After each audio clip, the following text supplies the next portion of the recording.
I'm Charlotte Ann Lucas with Nowcast SA, and we're at the San Antonio Open House with Councilwoman Shirley Gonzalez.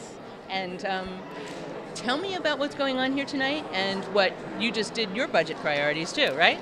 That's right. And so here we have an open house. We're having 10 different open houses all around the city. Mm-hmm. And this one's here at the Port Authority. And so I'm glad to show off one of our traditional classic buildings here at the port.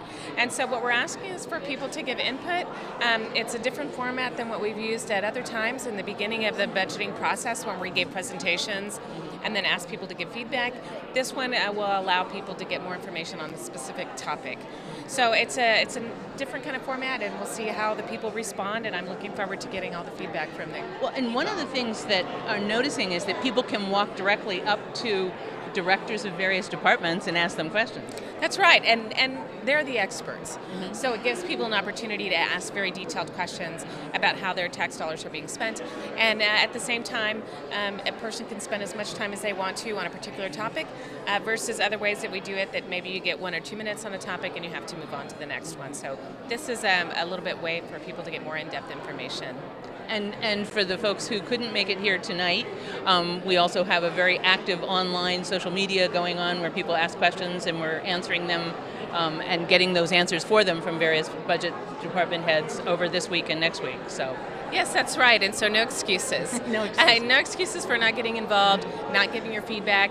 If you want to ask one-on-one questions, you have the opportunity. You can also send questions online.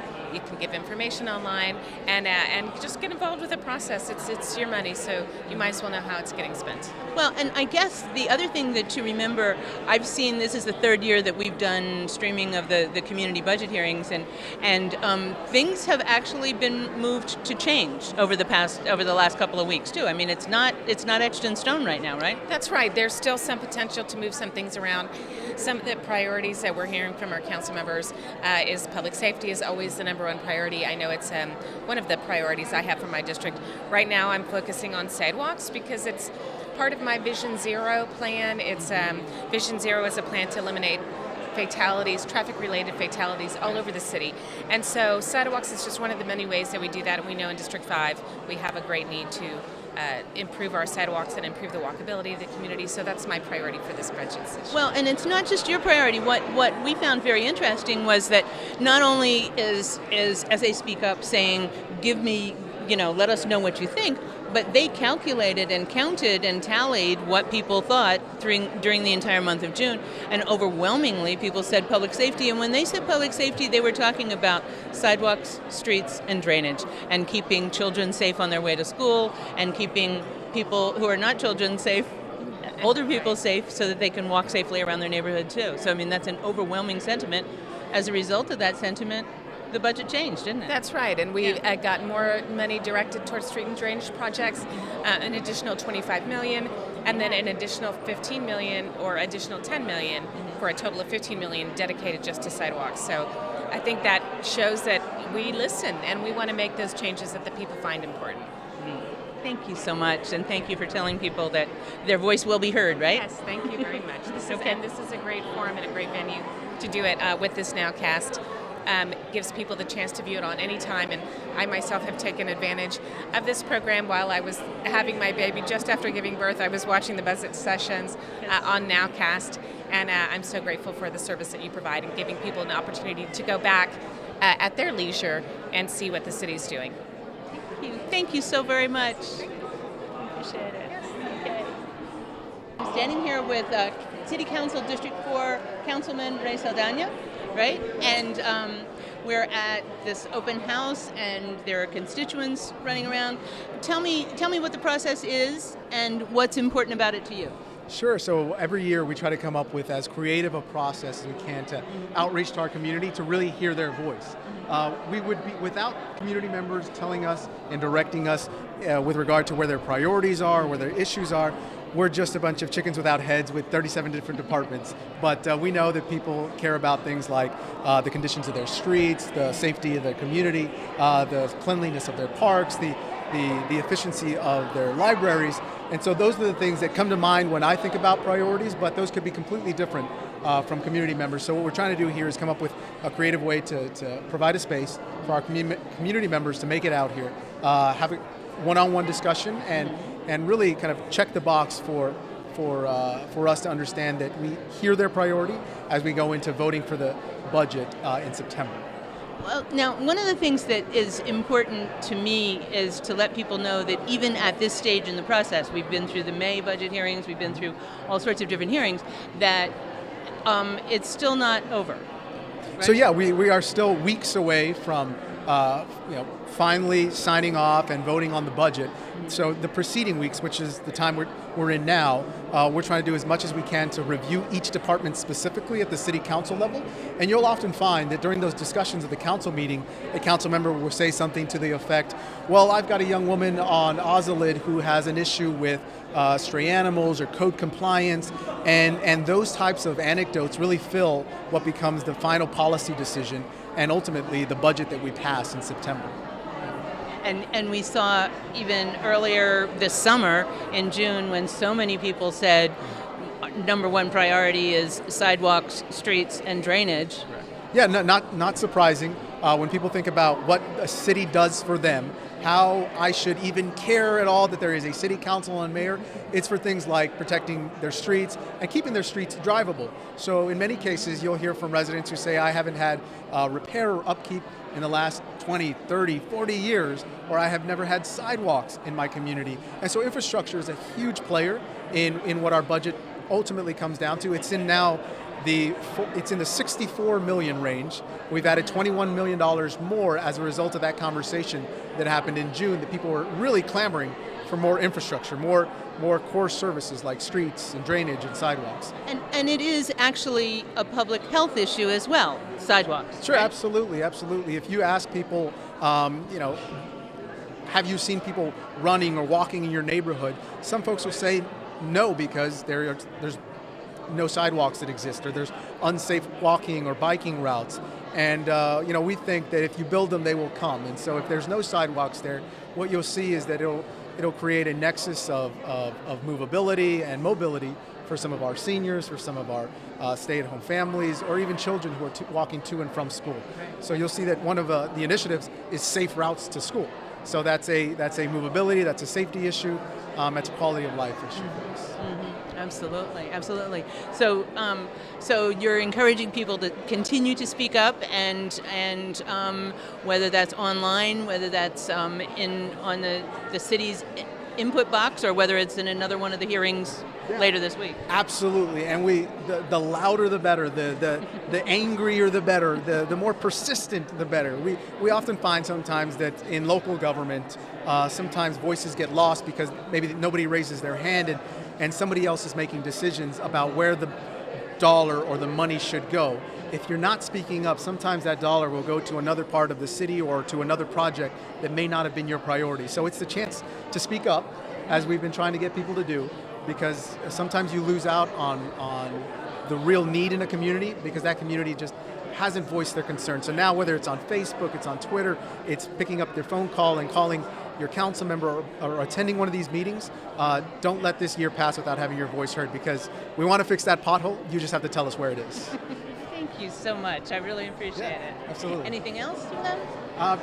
Other than, we're excited about trying something new. We have a different format this year where it's not necessarily me or a council member or the mayor getting out in front and giving a presentation. Right. We're letting the community guide the discussion, as well as get questions answered face-to-face with department heads, whether it's the police chief or the head of animal care services or the head of code compliance. They are here and they are at your fingertips. I think it's really delightful that if people walk in here, they can walk right up to the department head. Yeah, absolutely. And this is the closest form of government that any person can experience. Yeah. You're not going to be able to walk into your governor's office or into the president's office to demand something, but you can do so here. Local government is where really the magic happens, and where we think it's the closest to the people who need the services. So this is why we do these things.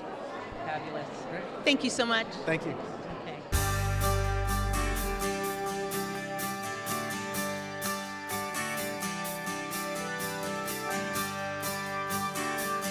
Truly both code enforcement and code compliance. It really is important that we have enforcement of those things, because it's actually what actually makes a neighborhood appear attractive.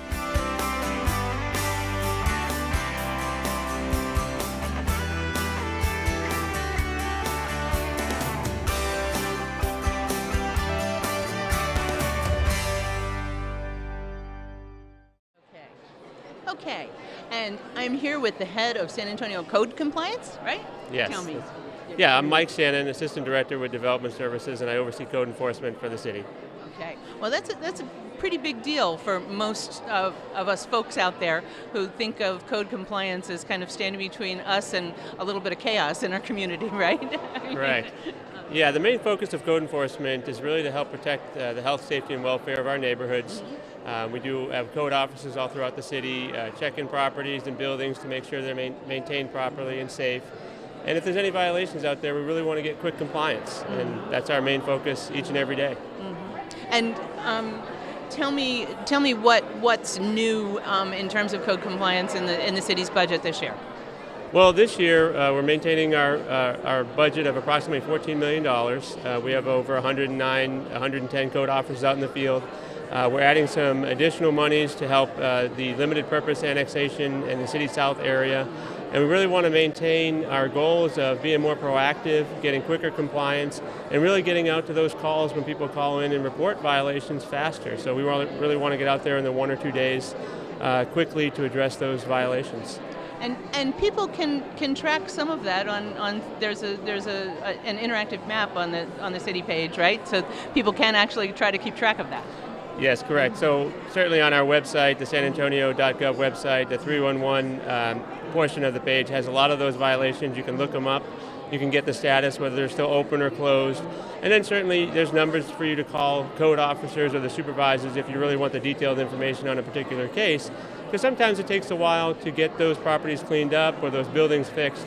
But ensure that we're out there, pushing real hard to get those things fixed, really to benefit the community. And you're seeing some changes that you like, or some improvements and increases that you like in the upcoming budget. Absolutely. We know it's a tight budget year, and the fact of the matter is we're maintaining our levels of personnel, our service levels, certainly the dollar amounts, so that we can go out to the community, clean things up on vacant properties if we need to. So it's really important for us to keep the course and keep finding those efficiencies to get things done quicker. What did you see so far this year? I mean, the Speak Up campaign has been going on, all summer, and I know in June they tallied up all the responses from people. And what kinds of things did you hear from folks? Well, it's reassuring. The community really puts an emphasis on code enforcement because it really affects their neighborhoods, and people want to live in safe neighborhoods where the buildings and the properties are maintained safely. The quality of life of their neighborhood is good, so we don't want dilapidated structures that can invite vagrants in or be dangerous to kids and those type of things. So there was a strong emphasis, a lot of comments on code, keep it up, be better, be faster, be quicker, and that's our main goal each and every day. So it's good to hear that it's an important part of the community and that they're speaking up, and we're going to try to keep delivering that better each year. That's terrific. So it is important that people mention code compliance when they come in and make their comments in meetings like this, because then it tells the city this is a place where you want to put some dollars. Yeah, I think so. And as you see by the city manager's proposed budget, it's still a high priority for not only the city manager and us staff, but also we're listening to the community, and we think the council members will as well. So. Well, thank you so much for taking the time. Right. I really Nice appreciate meeting it. you. Good luck with everything. Okay. Take care.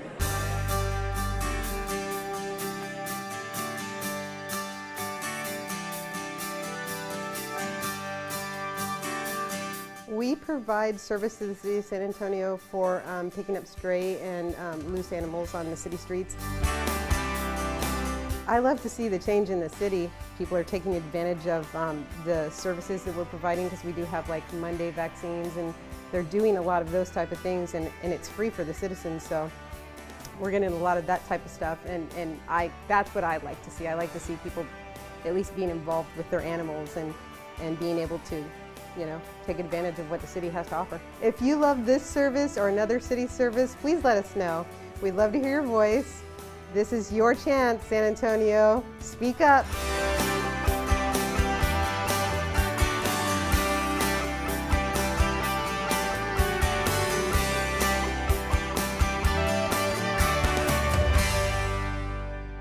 Okay, my name is Sally Scott. I'm a member of the Animal Care Services Advisory Board and Friends of Animal Care Services. and I'm here to see what's available and to also talk about animals. Needless to say. Surprise. Sally, what's your agency's role? You're friends, right? Yes. Well, we have two roles. We raise money for volunteers to help out there. We raise money to send the employees for training because there's never enough in the budget for training. And also we're concerned with the link between animal abuse, child abuse, and family violence. When you see one, you'll see the other. And so you help patch some of the holes in terms of what animal care services doesn't necessarily get from the city's budget. Right. Well, mainly it's the training, because there can never be enough training, I don't think. Mm-hmm. So tell me about the training. The training also connects those dots? Yes, the training is usually to the Texas Federation of Animal Care Societies, and this year we're having our conference the end of February at the T-Bar-M, and it's a beautiful location, and they learn a lot. Okay. And so when you come here today, you also are talking to residents about what ACS does? Mainly I'm talking to them about spaying and neutering their animals. The only way we're going to get ahead of the game as far as all this pet overpopulation and strays running loose is to spay and neuter them. So get with that program first. And I noticed something wonderful in the budget for $800,000 to have a spay-neuter clinic on the south side. All right, and we are on the south side. Yes, and it's sorely needed. Okay, so that's your favorite part of the budget this year? That's a great plus. Yes. Okay. When you know that spay and neuter works, I mean, if you use a little logic, they're not out there breeding, so there aren't any more. I mean, it just. Absolutely. Sally, that's terrific. So, talking to the people in the audience who are watching this budget online, what have you got to say to them in terms of the budget process right now? Well, I think the budget process this year is very good. It really introduces the residents to the city, to what's available through the city, and Mrs. Scully gives an excellent presentation about the budget. And they can still come out. There are more hearings. There's a hearing tomorrow night. There's another hearing Thursday night, and there are hearings Monday and next week. Tuesday. Right. Monday right. and Tuesday night. So their voices can still be heard. You bet. Okay. Yes. Thank you so much, Thank Sally. you. I really appreciate it.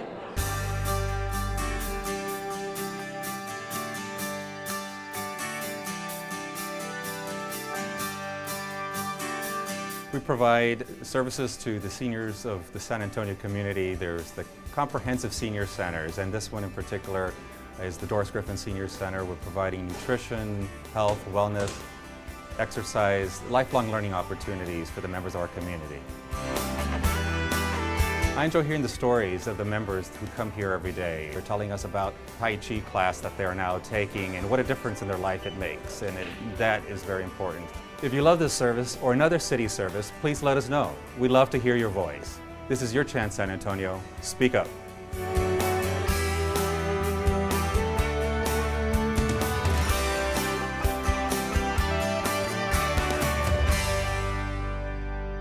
Okay, so I am here with the Assistant Director of the city's Department of Human Services, Richard Keefe, right? Tell me, just in a nutshell, what is the Department of Human Services? The Department of Human Services is the department in the city of San Antonio that provides social service related programs out in the community. We manage a variety of different programs that are designed to help people to achieve financial stability, to improve their lives, all the way from early childhood education all the way to senior centers on the other side of the spectrum. Yeah. Wow, and involved in that also is Haven for Hope and That's right. and homeless feeding programs. That's right, absolutely. Right, okay. So you said designed to help people improve their financial stability. How can the city do that? Well, the city has been engaged in financial strengthening for a long time. We've run the VITA free tax preparation program, for example. together with 30 different other organizations out in the community. So we have a housing counseling program to prevent foreclosures. So we have a long history about that. Let me back up on VITA for a second. VITA is the program that allows people whose incomes are less than $50,000 or $60,000 a year less than 60 to get free income tax help from people. And we actually publish a map every year, letting people know, helping people find the folks who give them that assistance. That's right. Terrific program. 20 different locations, absolutely free. That's one of the ways that we help people with their finances. Another way is that we have several financial empowerment centers where people can go to get one-on-one free financial counseling, which we think a lot of people, probably even me included, could benefit from. I think we need to put that map up too, so that people know where to get them. But to get free financial counseling that can, when you're feeling like things are all coming down on you, this is one place where somebody can say, go here first. Here's how to take the steps. Absolutely.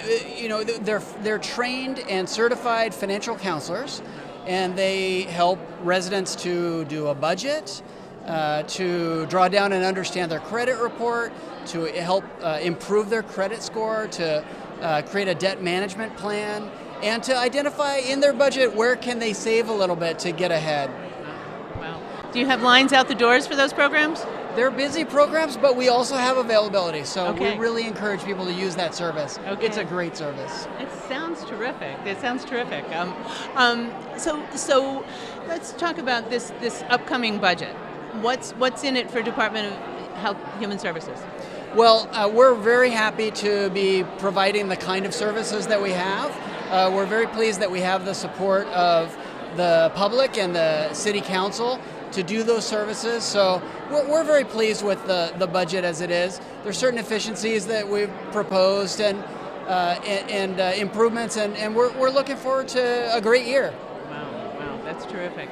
And I know that at a recent meeting about feeding the homeless, I think that the director, Melody Woosley, said there was something like $59 million that goes from the city toward feeding the homeless as well? That's right. Or toward, homeless care, not just feeding, right? Absolutely. Our goal is to make sure that everyone who is homeless has access to, first of all, shelter, second of all, food, and then in the longer term, that they have a pipeline or a route toward having permanent housing. And that is what we're working on with our veteran population and with the chronic homeless population.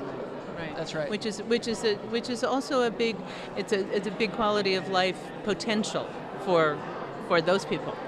Absolutely, and especially those veterans who have served our country and end up homeless over time. We really want to make sure that every one of those veterans has access to permanent housing, and that's really one of the things that we're very much engaged in right now. Okay. And the budget for the next year is going to keep that going. It is. We're very pleased, and we're looking forward to a great year. Okay. Now, when you're talking to folks out there who are either thinking about coming to one of these or thinking about making some comments online, what do you need to hear from people in San Antonio that will help you do your job better? Well, we're always interested in hearing from members of the public what are the services that they want to see, what are the services that they're not as excited about or they don't think are as important. We want to hear from each of the residents out there because it helps us to create the kinds of programs and make the kinds of changes that are going to reflect the community's needs and the community's wants. Okay, so he's saying pipe up. That's right. I heard that. That's important. Okay. Thank you so much for taking the time. Okay, thanks very much. much. I really appreciate it. Okay. So I have a couple of residents who came out to the budget hearing, the budget open house tonight, and I need you to tell people your name. Mary Acosta. Delfino Acosta. And where are you from? You from this district? We're from District 4, Freedom Hill Subdivision. I'm sorry? Freedom Hill Subdivision. Freedom Hill Subdivision from this Correct. district. So what prompted you to come out here tonight? Basically, to find out what's happening in District 4, what's going to be coming into District 4, and to kind of let our residents know what will be coming in. Oh, so you're also part of a homeowners or a neighborhood association? Yes and no. Yes. So you're going to be reporting back to your neighbors, though, right? Yes, okay, correct. Okay. So have you come out before?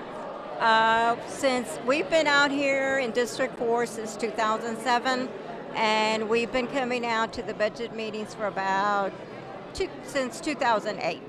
So this is the third year that we've come out to do video, bumper to bumper video of it, and it's different this year. What do you think? Yes, it is. What do you think?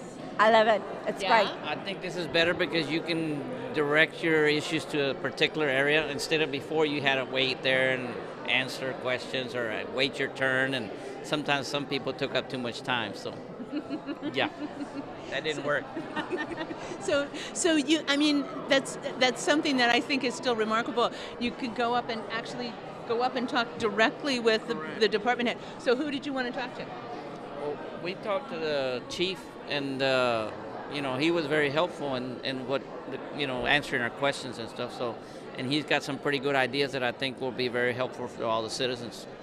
So that's a plus. Absolutely. Yeah, absolutely. Good. And I spoke with Solid Waste Management.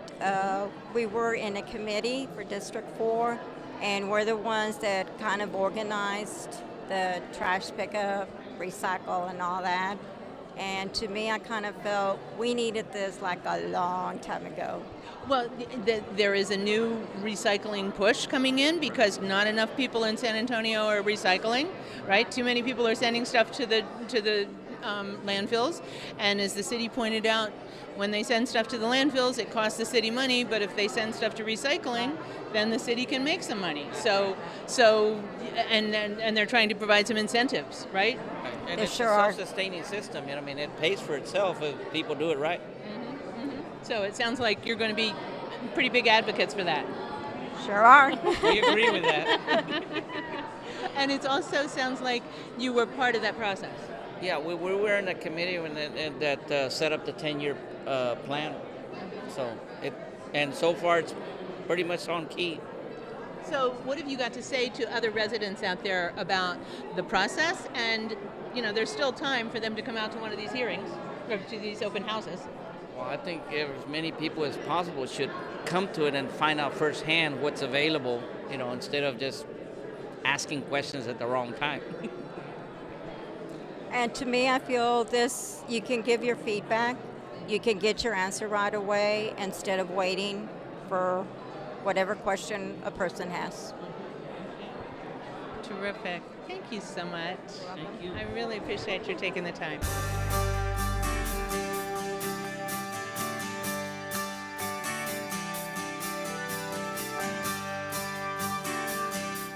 I enjoy the Transportation and Capital Improvement, the Traffic Division. I love that I don't have to wait forever at a stoplight. They have perfect timing to where everybody is moving in a flowy direction and you don't get frustrated and get road rage with some people because you're waiting forever for a traffic light. They've really made it more faster and convenient for when we're trying to get to work, trying to drop the kids off at school, when we're trying to go to a meeting or just going to go have dinner.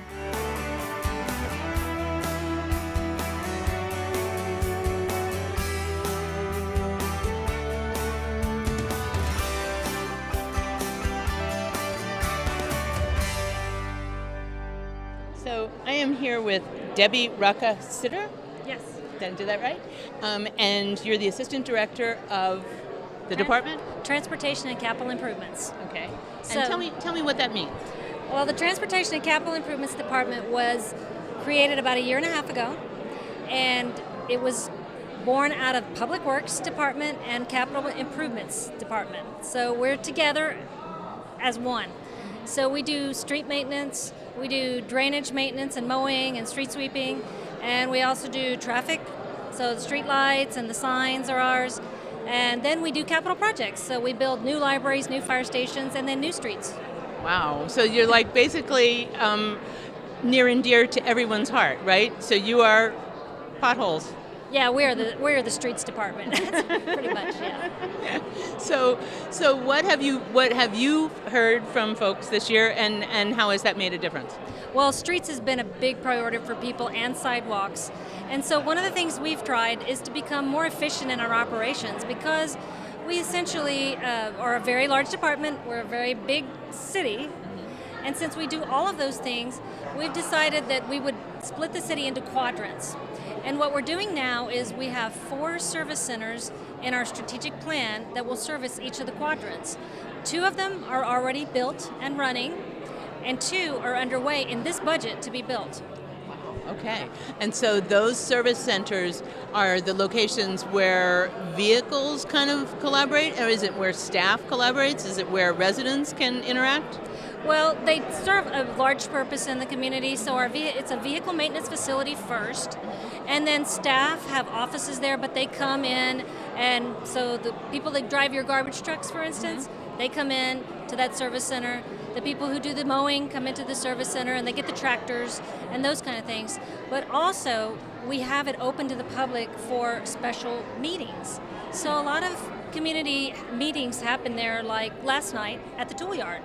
That's one of our service centers. Oh, wow. Yeah. Wow, and I just love all the tools, but... Yeah. That's terrific. And so there are 2 more that are going to be built? We're going to build 2 more service centers because we're growing so much in the northwestern part of town.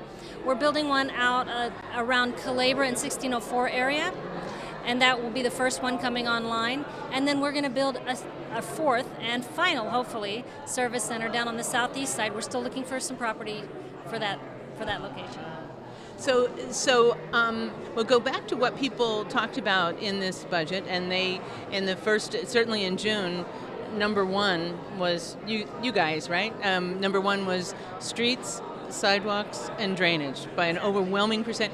And people referred to that as public safety. They referred to that as the safety of school children, the safety of seniors, and then the safety of their cars as well. Yeah. So and the city heard that. Well, and we absolutely heard that. The thing about it is that we are really the department that you get to touch every time you walk out of your house.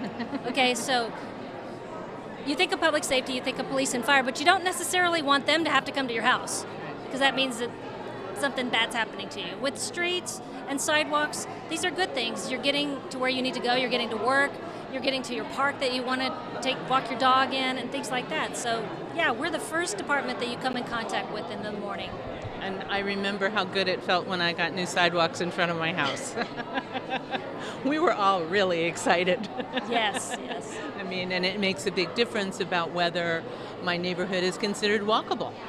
It does, and we want to be a walkable community, and we have a transportation plan that we're doing, the SA Tomorrow, that we're going to be looking at more modes of transportation besides just cars. Right. So we're going to be looking at bikes and pedestrians, and safety is very important with that as well. So what you're saying is come out, talk at these speak up at the city budget open houses, speak up online, but also don't forget there's more to come with SA Tomorrow, making a strategic plan for transportation and the future of the city. Absolutely. Yeah. So come to these meetings, tell us what you want. Okay. And you can change things. That's right. Okay. Thank you so much. Thank you.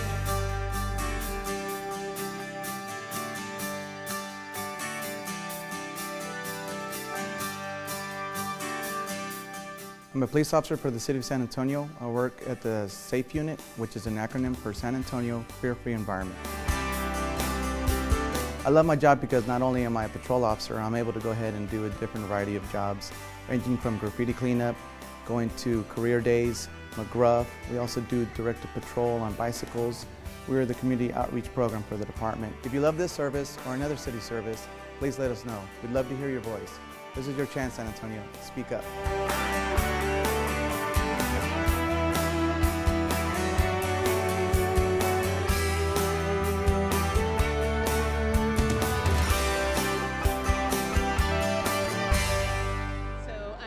With Interim Chief Trevino, and you've been at these budget hearings. This is the second night. You've got 5 more to go, and tell me, What's it like? I mean, folks are walking right up to you. They're getting the straight skinny straight from you.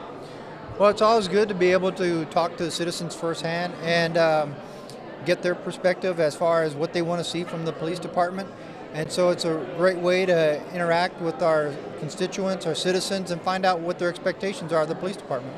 I just talked to a couple and they said they talked to you and it just made all the difference. They understood something, and I thought that was absolutely amazing. It's kind of fascinating that people could just walk up to people We've had several people that have approached us and just said, thank you for being here. But, San Antonio is so diverse. You have so many different communities.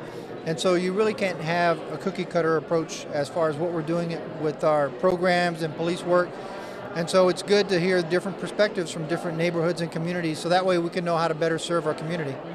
I've heard people also talk about the importance of their safe officers.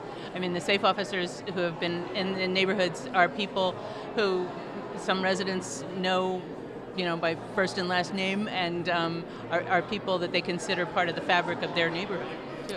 I like the term that you use, fabric of their neighborhood or their community, because that's exactly what the safe officers are.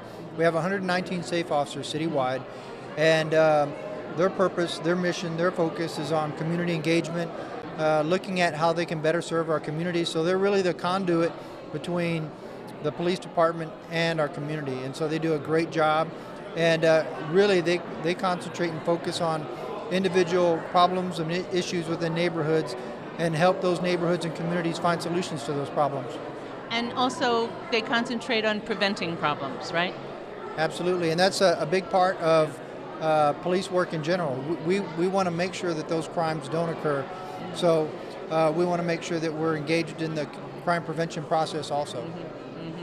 And that's one way you can do it is through the safe officers. What other kinds of ways do you have about preventing? Well, one of the exciting things that we're going to be doing this year is that when you start looking at all the issues that have been occurring between law enforcement and communities and some of those struggles, I think the safe officers are a great conduit between the neighborhoods and the communities, and so we want to tap into that. And so what we want to do is we want to focus on crime prevention through community engagement. And so what we're going to be focusing on this year is increasing our cellular on patrol force, because they're really a force multiplier. We depend on them to be the eyes and ears for the police department. And so we're going to make a big push this year to try to increase the residents' participation in our cellular on patrol program. And then our safe officers, we're going to put them through crime prevention courses, so that way they can go out to residents, go through and do home assessments, provide them with crime prevention tips, how to target hardened neighborhoods, how to be a good neighbor, how to look out for each other. And so that's really going to be our crime prevention effort, but it's really going to be a two-part piece. It's not only going to be crime prevention, but it's going to be community engagement, that we're going to be able to really capitalize on both. And we really think that it's going to be a great year for the police department, because we're going to really compound on that positive relationship between our safe officers and our community, and also engage in discussions regarding crime prevention. There's something that has always struck me in San Antonio that I guess one of the reasons that we have the largest MLK march in the country is because every year at the head of that march is the chief of police and the mayor, and it is a something about the community as a whole saying, this is what's important to us, but that presence in situations where I think that's got to make some sort of difference in this community. Well, I think San Antonio is a wonderful city. I grew up here, and it's a big city that doesn't know it's a big city yet. It really has that hometown. Don't anybody tell it. Yeah, it's got that hometown feel. Yeah. And so whenever something happens in our communities, people step forward and support our community members, mutually support each other, help each other out. And the amount of support that we receive from the community is just outstanding.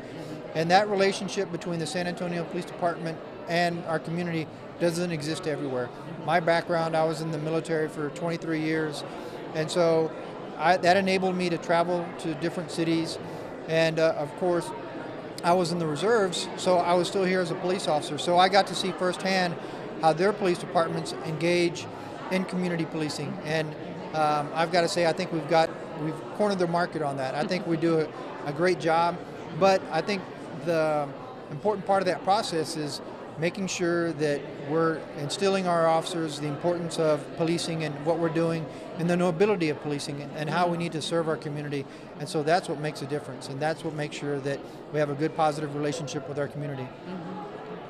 Okay. So what have you got to tell folks? I mean, there's a few nights left. What have you got to tell folks about coming out here? What you'd like to hear from them?